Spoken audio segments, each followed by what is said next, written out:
There are multitudes of Christmas-themed films, with more being added relentlessly every year. In comparison, there are precious few games which are specifically themed after the holidays. There are a few exceptions, but usually a Christmas game to many people is one that they personally associate with the holiday due to circumstance more so than content. For example, Ocarina of Time will always be a Christmas game to me, because I remember opening it in the morning and playing it as much as I could over the rest of the day in between family visits. This was not the direction that Konami chose with their Christmas game though. They wanted a game that was upfront about its setting. A game whose main character was driven by a desire to spend the holiday with his girlfriend. A game where every action the player made brought them one step closer to their goal of meeting their lover under the Christmas tree on the White House lawn before midnight. They chose to make the complicated, bewildering, and utterly charming Hybrid Heaven a dark horse contender for the best Christmas game ever made.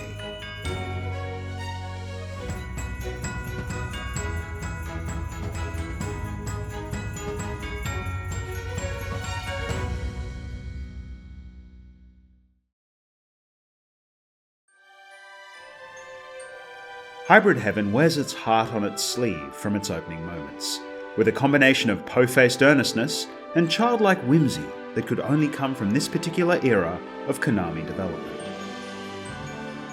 We open on a scene inside a dark room, where a silver-haired man is watching the president on TV. To conclude talks on the reduction of existing nuclear arsenals and are prepared to ratify the historic agreement that promises to be a giant leap towards world peace in New York City on the 24th.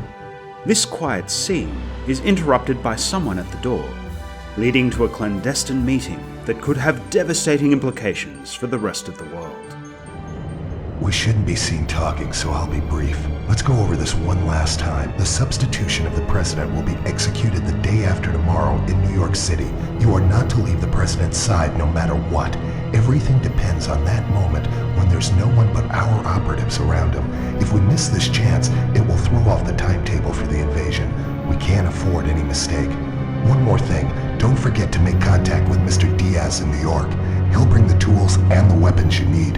That'll be all. Let's make this work. But man, put some clothes on, will you? And don't forget to act like a human once you're overground.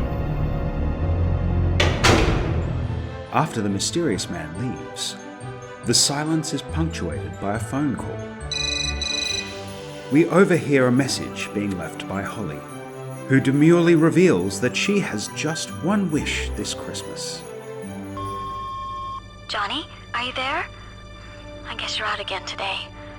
Maybe you're busy, but are you doing okay? Well, it's Christmas soon. The year's almost over. Johnny, you haven't forgotten our pact, have you? That we'll meet again this year under the Christmas tree in D.C. on Christmas Eve? I don't care how late you show up. Just meet me there, okay? I'll be waiting. Anyway, call me again when you get in. This is followed by a series of mind-rattling events for both of our main characters. A chance meeting in the subway sees Johnny seemingly gunned down by an unknown assailant, who is then dragged away by men in suits, but not before Johnny's body dissolves into nothingness in front of Holly. A twisted tale unfolds, involving amnesia, alien abductions, and government conspiracies. Eventually, it becomes clear that you were indeed Johnny Slater all along, and your motivations become clear. Fight the bad guys, save the world, and meet Holly under the Christmas tree. The cyberpunk aesthetic of the game melds neatly with the postmodern themes of paranoia and technoculture. It's a creative space for a Christmas story to play out, but that all adds to how interesting the game is as a holiday showpiece. There may be clones, aliens, monsters, and underground lairs, but at its heart, the whole game is all really about spending Christmas with Holly.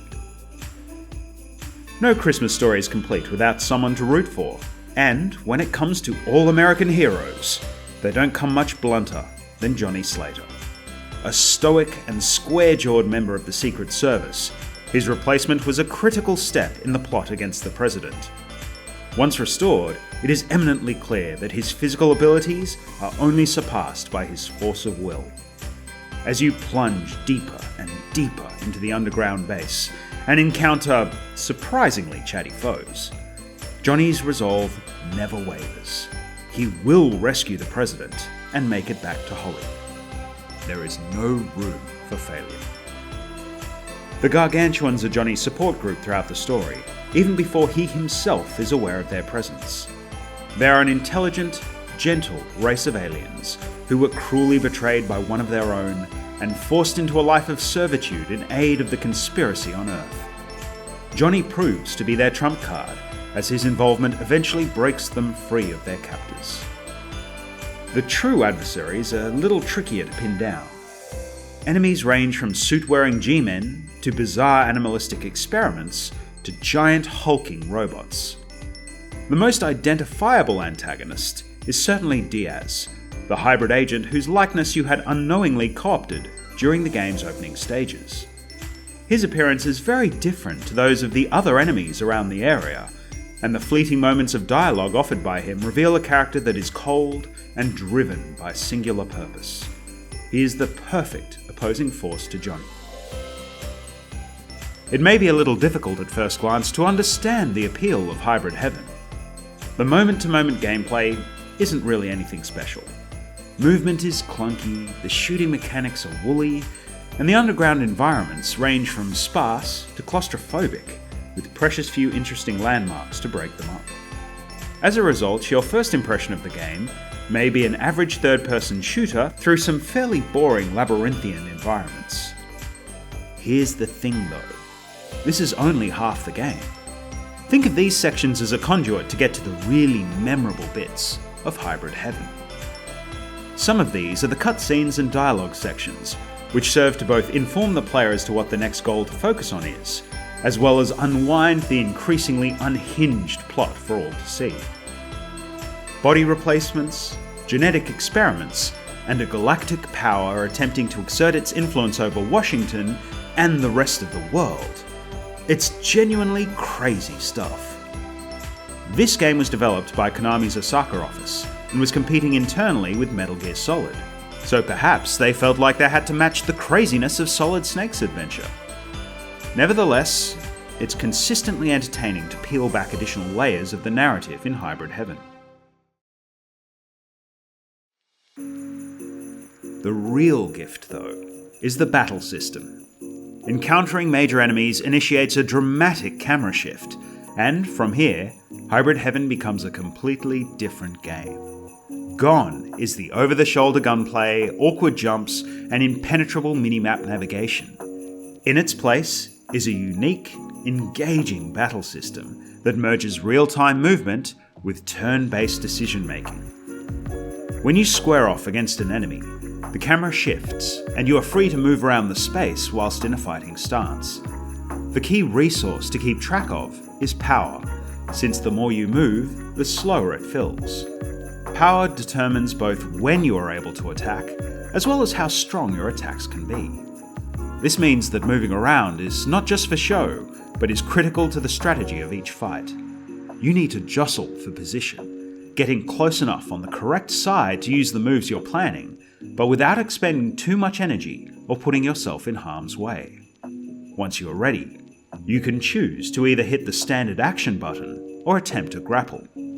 Pressing standard action immediately freezes the characters and brings up a menu where you can choose to either use an item or proceed with a striking attack, selected from a library of punches and kicks that grows as you play the game. These can either be executed one at a time, or, if you've banked up enough power, in devastating combos. You need to be careful though. There is nothing worse than reserving power for a full combo than watching Johnny swing wildly at thin air because you weren't close enough.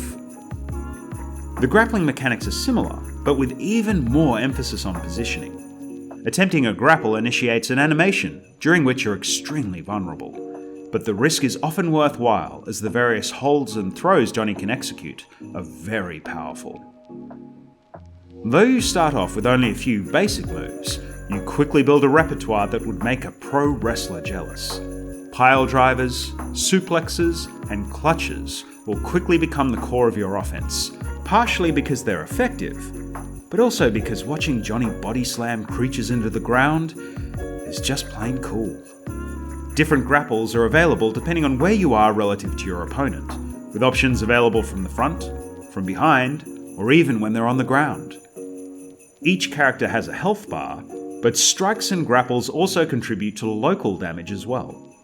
This adds another layer of strategy to each fight. Keep pile driving that enemy into the ground, and the head damage will knock them off balance, letting you end the fight more easily. On the other hand, an enemy may damage your individual limbs and disrupt your strategy. For example, if you've become overly reliant on a particularly effective right hook, you may struggle if your right arm is targeted by an enemy early in the fight. New moves are uncovered as you play by fighting enemies and having the moves performed on you. Whilst it can be painful to watch Johnny getting his face caved in by an unfamiliar kick or complicated grapple, it just makes it even more satisfying to see Johnny performing the same move on the enemy in later fights. It's a Mega Man-esque approach to building out your move list that keeps things interesting throughout the game. Finally, the RPG elements are surfaced through the leveling of your character after fights. When you complete each fight, you are presented with a, frankly, overwhelming number of stats. These are the core statistics that relate to your overall progress. There are also the stats for each of your individual body parts. To add to this, each body part levels up separately on offense and defense. Offense relates to your repeated use of certain moves involving that particular limb, allowing you some flexibility in how your version of Johnny develops. Whether you want to be a brawler, a kickboxer, or an all-around fighter, the game will allow you to mold your fighting style as you see fit. Defensively, you level as these particular body parts take targeted damage. This means that sometimes, you may want to allow softer attacks to land against your guard, just to build up that muscle. Think of it like the training montage in Bloodsport, but with giant creatures instead of Senzo Tanaka. This all adds up to a battle system that is not just unique, but also deep and layered in complexity. There is still nothing else really like it, not just on the Nintendo 64, but on anything else since. It is so good that it is worth the slog through the slower parts of the game just to see the camera sweep around and hear that sweet, sweet battle music start playing.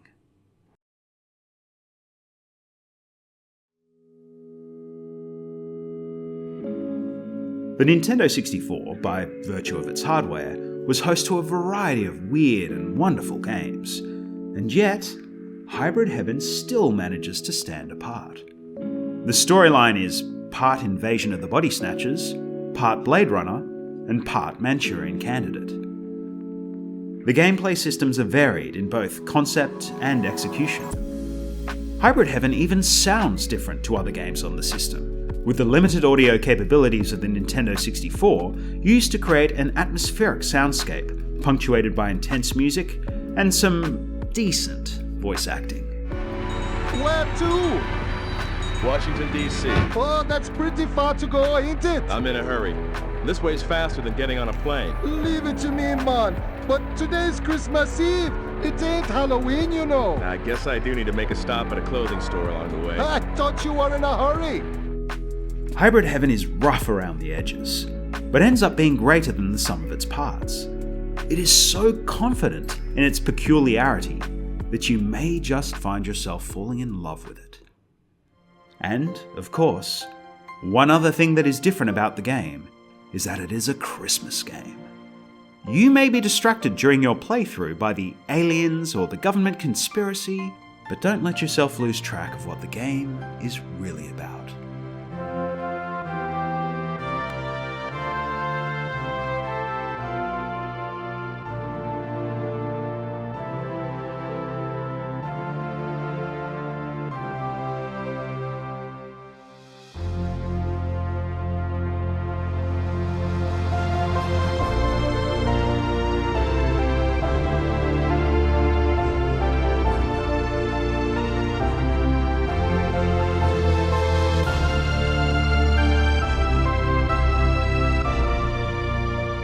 Merry Christmas.